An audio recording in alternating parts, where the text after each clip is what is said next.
অনেকের ধারণা এই আঙুল ফোটালে নাকি আর্থ্রাইটিস হয়, মানে জয়েন্টের প্রদাহ হয়। দেখা যাক এই ধারণা কতটুকু সত্যি। আমাদের সাথেই থাকুন।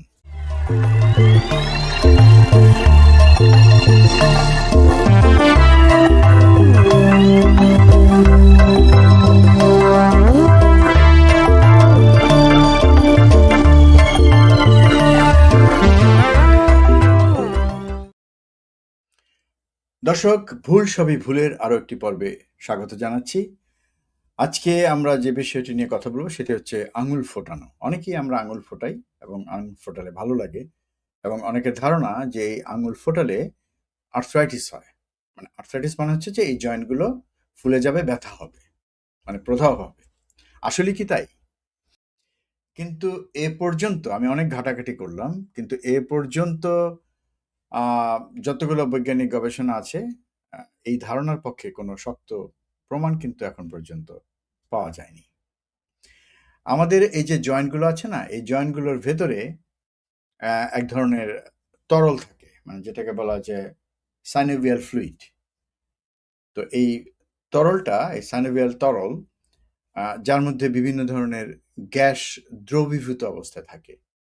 এবং আঙুল টানলে বা বাঁকালে বা জয়েন্টের উপরে চাপ দিলে ভেতরের যে গ্যাসগুলো আছে বা হঠাৎ যে চাপটা আমরা দিই তাতে এক ধরনের বুদবুদ তৈরি হয়, এবং তা থেকেই কিন্তু এই যে শব্দটা হয়, ক্র্যাকলিং সাউন্ড, যেটা পপ করে যে শব্দটা হয়, সেটা কিন্তু সেই গ্যাসের বুদবুদ তৈরি হওয়ার কারণে বা সেগুলো ভেঙে যাওয়ার কারণে কিন্তু হয়।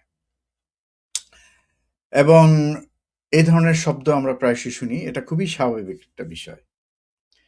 তো এটা করলে ভাল লাগে, ওকে ফাইন। এটা না করলেও ক্ষতি নেই। আপনি যদি করেন তাতেও ক্ষতি নেই। বিষয়টা এমন। তো আমরা শুধুই মানে সবকিছুকেই আ কোনো কিছু রোগের সাথে একটা সম্পর্কিত করতে পছন্দ করি হয়তোবা। যে কারণে এই ধরনের একটা ধারণার প্রচলন হয়েছে। অথবা কেউ খুব বেশি আঙুল ফোটান, তখন হয়তো কেউ তার উপর বিরক্ত হয়ে বলেছে যে এভাবে বারবার আঙুল ফোটালে অ্যা আর্থ্রাইটিস হতে পারে বা ভবিষ্যতে জয়েন্টের প্রদাহ হতে পারে। এবং যিনি বলেছেন নিশ্চয়ই হয়তো উনি আ খু আ একজন সম্মানিত ব্যক্তি। সে কারণে তার সেই ধারণাকে সবাই সত্যি বলে ধরে নিয়েছেন। এমনটাই হয়। এভাবেই মানে এই ভুল ধারণাগুলো ছড়ায়। তো সাধারণভাবে আঙুল ফোটানোকে আর্থ্রাইটিসের কারণ হিসেবে ধরা হয় না কিন্তু। তবে খুব বেশি জোরে অতিরিক্ত অভ্যাসের কারণে কিছু মানুষের ক্ষেত্রে কিন্তু একটা অস্বস্তি হতে পারে। আপনি যদি বারবার করতে থাকেন একই কাজ। এবং আ অনেক ক্ষেত্রে দেখা যায় যে কিছুটা ফুলেও যেতে পারে। মানে অতিরিক্ত করলে তো আসলে সেটা হবেই।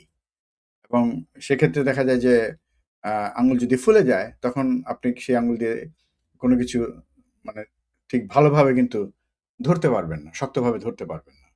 সেটা তো ফুলে গেলে। কিন্তু সেই পর্যায়ে তো আমরা কেউ করি না। কেউ বদঅভ্যাসজনিত কারণে যদি সেটা করতে থাকে সেটা ভিন্ন বিষয়। এবং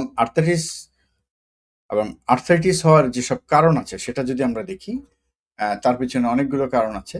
একটা হচ্ছে যে বয়স বা বংশগত কারণে অনেক সময় জয়েন্টে এরকম ব্যথা হতে পারে। কারো ক্ষেত্রে আঘাতজনিত কারণে হতে পারে। এবং কোনো কারণে যদি প্রদাহযুক্ত হয়ে যায়, ইনফেকশন হয়, তখন হতে পারে। বা বড় জয়েন্ট যদি বলি, যেটা হাঁটু, সেক্ষেত্রে অতিরিক্ত ওজন যদি বেড়ে যায়, সেক্ষেত্রে সেই জয়েন্টে ব্যথা হতে পারে। কিন্তু এগুলো ভিন্ন কারণ। কিন্তু আঙুল ফোটানোর সাথে এবং আঙুলের যে জয়েন্টগুলো আছে বা হাঁটুর যদি আমরা টানটান করি তখন যদি একটা শব্দ হয়, তাতে আসলে আর্থ্রাইটিস হবে। মানে জয়েন্টের প্রদাহ হবে। এই ধারণার কিন্তু কোনো বৈজ্ঞানিক ভিত্তি নেই। কাজেই এ নিয়ে খুব বেশি চিন্তিত হওয়ার কিছু নাই। এটা আসলে কিন্তু অনেক দিনের প্রচলিত একটা ভ্রান্ত ধারণা, এবং এখনো অনেকে এটা বিশ্বাস করে। তারপরও আমি আমার কথা বললাম, এবং নিশ্চয়ই আমার উপর বিশ্বাস রাখতে পারেন। কারণ সেরকম তথ্য আমি কখনো আমার এই অনুষ্ঠানের মাধ্যমে দেইনি। যাই হোক, আজকের এই অনুষ্ঠান যদি আপনাদের ভালো লেগে থাকে, তাহলে আমাদের এই চ্যানেলকে সাবস্ক্রাইব করুন। বেল বাটনে চাপ দিয়ে রাখুন। যখন আমরা কোনো ভিডিও আপলোড করব তার একটা নোটিফিকেশন আপনি পাবেন। একই সাথে লাইক দিন, কমেন্ট করুন। আপনাদের কমেন্টের উপর ভিত্তি করে আমরা অনুষ্ঠান সাজানোর চেষ্টা করব। এবং এগুলো যদি আপনারা করেন, আপনাদের কাছে এটুকুই চাওয়া, আমরা অনুপ্রাণিত হব এই ধরনের অনুষ্ঠান তৈরি করতে। সবাই ভালো থাকবেন, সুস্থ থাকবেন। আল্লাহ হাফেজ।